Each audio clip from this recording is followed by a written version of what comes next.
ভুলতে পারি নিজের নাম, ভুলবো না কো নন্দীগ্রাম, এই স্লোগান প্রত্যেকবার ভোটের আগে শোনা যায়।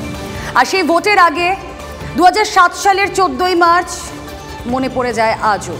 সেই 14ই মার্চ নন্দীগ্রাম দিবস, এবং ভোটের আগে এই শহীদ দিবসকে, নন্দীগ্রাম দিবসকে কেন্দ্র করে নন্দীগ্রামের তৃণমূল বিজেপি দৈরথ। 2025-এর পর নন্দীগ্রামের তৃণমূল কর্মীরা ঢুকতে পারবেন না, হুঙ্কার দিয়েছেন বিরোধী দলনেতা শুভেন্দু অধিকারী। পৌঁছে গিয়েছেন সেখানে, পৌঁছে গিয়েছেন দেবাংশুও। সেই ছবি আপনাদেরকে দেখাচ্ছি। একদিকে তৃণমূল, অন্যদিকে বিজেপি, দৈরথ চলছে নন্দীগ্রাম দিবসকে কেন্দ্র করে। সরাসরি চলে যাই, আমাদের প্রতিনিধি সৌরভ গুহ রয়েছেন সঙ্গে। সৌরভ, প্রত্যেকটা নির্বাচনের আগে নন্দীগ্রাম এখনো একটা ফ্যাক্টর হয়ে ওঠে, আর যখন দিনটা 14ই মার্চ, যখন দিনটা নন্দীগ্রাম দিবস, বলাই বাহুল্য এই দৈরথ আমরা দেখব।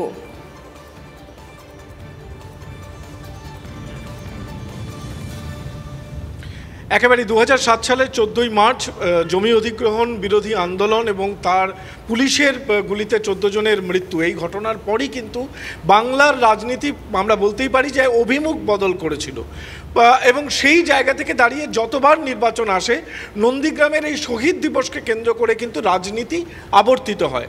সামনে 2024-এর লোকসভা নির্বাচন এবং তমলুক লোকসভা নির্বাচন কেন্দ্রের অন্তর্গত নন্দীগ্রাম, খুব স্বাভাবিকভাবে রাজনীতি আবর্তিত হচ্ছে আজকে এই শহীদ দিবসকে কেন্দ্র করে। শুভেন্দু অধিকারী শহীদ দিবসে মাল্যদান করে হুঙ্কার দিয়েছেন 2025-এর পর নন্দীগ্রামে তৃণমূলের কেউ থাকবে না। আর দেবাংশু ভট্টাচার্য তিনি আজকে প্রচার শুরু করলেন, প্রার্থী তিনি শহীদ বেদিতে মাল্যদান করে প্রচার শুরু করতে গিয়ে বললেন, শুভেন্দুবাবু এসেছেন কিন্তু প্রার্থী অভিজিৎ গাঙ্গুলি কোথায়? তিনি কেন আসেননি? সম্ভাব্য প্রার্থী তিনি যদি নন্দীগ্রাম যেতে পারেন, তিনি যদি তমলুক যেতে পারেন, কেন নন্দীগ্রামে আসেননি? আরও বলেছেন, প্রাক্তন বিচারপতি রাজনীতি ছেড়েও দিতে পারেন, তাকে ভোট দিয়ে কী লাভ? অর্থাৎ শহীদ দিবসকে কেন্দ্র করে 2024-এর ভোটের লড়াই কিন্তু ব্যাপকভাবে আবর্তিত হচ্ছে আজকে দিনভর। রুমেলা, ধন্যবাদ। শুভেন্দু অধিকারী তিনি কি বলছেন একবার শুনবো। সব মানুষ থাকবে, সবাই মিলেমিশে থাকবে, যাকে যার ইচ্ছা ভোট দেবে। গায়ের জোরে আমি মস্তান, দাদাগিরি, এই জিনিস আমরা করতে দেবো না। এর পরের বারে 1 টাকাও পাবেন না। এই যে ছাড় মালগুলো ঘুরছে না, এদের 1 টাকাও পাবেন না। কোনো পুরনো খবর নয়, সকাল থেকেই পুরো দিনের আভাস, লোকাল থেকে গ্লোবাল, ঘটনাস্থল থেকেই রিপোর্টারের মুখে শুনে নিন আসল ঘটনা।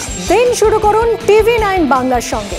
সকালে প্রথম ব্রেকিং at 7, সকাল 7টায়, সকাল 8টায় দেখুন 8 reporter, 8 exclusive. News express at 9 দেখুন সকাল 9টায়, 10 খবর, 10 রিপোর্টার অন দ্য স্পট সকাল 10টায়। লোকাল টু গ্লোবাল at 11 দেখুন সকাল 11টায়। দেখুন morning super prime time TV9 বাংলায়। TV9 বাংলা, না দেখলেই নয়।